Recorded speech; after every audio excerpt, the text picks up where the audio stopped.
Lecture du Cantique des Cantiques. La voix de mon bien-aimé, c'est lui, il vient. Il bondit sur les montagnes, il court sur les collines, mon bien-aimé, pareil à la gazelle, au fond de la biche. Le voici, c'est lui qui se tient derrière notre mur. Il regarde aux fenêtres, guette par le treillage. Il parle, mon bien-aimé, il me dit « Lève-toi, mon ami, ma toute belle, et viens. » Vois, l'hiver s'en est allé, les pluies ont cessé, elles se sont enfuies. Sur la terre apparaissent les fleurs, le temps des chansons est venu, et la voix de la tourterelle s'entend sur notre terre. Le figuier a formé ses premiers fruits, la vigne fleurie exhale sa bonne odeur. Lève-toi, mon ami, ma toute belle, et viens. Ma colombe, dans les fentes du rocher, dans les retraites escarpées, que je vois ton visage, que j'entende ta voix. Ta voix est douce et ton visage charmant.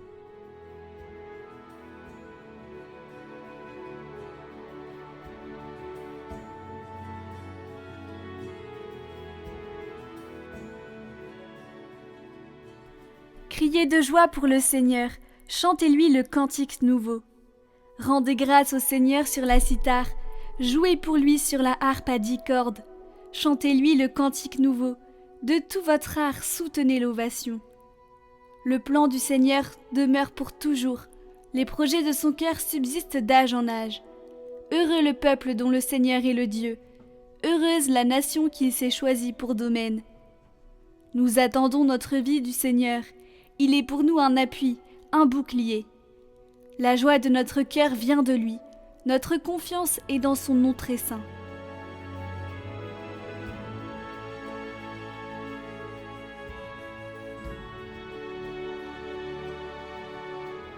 Évangile de Jésus-Christ selon saint Luc.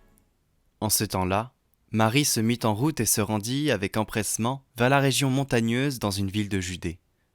Elle entra dans la maison de Zacharie et salua Élisabeth. Or, quand Élisabeth entendit la salutation de Marie, l'enfant tressaillit en elle.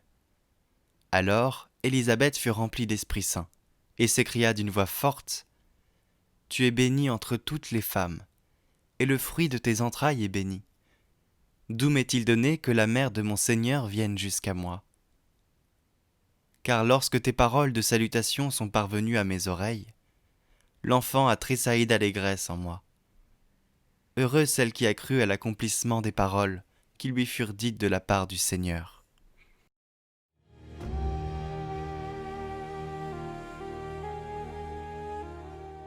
L'évangéliste raconte que Marie se mit en route et se rendit avec empressement chez Élisabeth.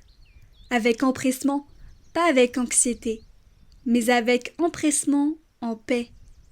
Elle se mit en route, un geste plein de hâte. Elle aurait pu rester à la maison pour préparer la naissance de son fils. Au lieu de cela, elle se préoccupe d'abord des autres et non d'elle-même, démontrant par les faits d'être déjà disciple de ce Seigneur qu'elle porte en son sein. L'événement de la naissance de Jésus a commencé ainsi, par un geste simple de charité.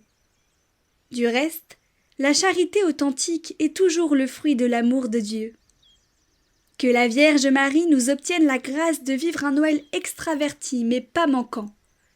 Extraverti pour qu'au centre, il n'y ait pas notre moi, mais le tu de Jésus et le tu de nos frères, tout spécialement ceux qui ont besoin d'aide.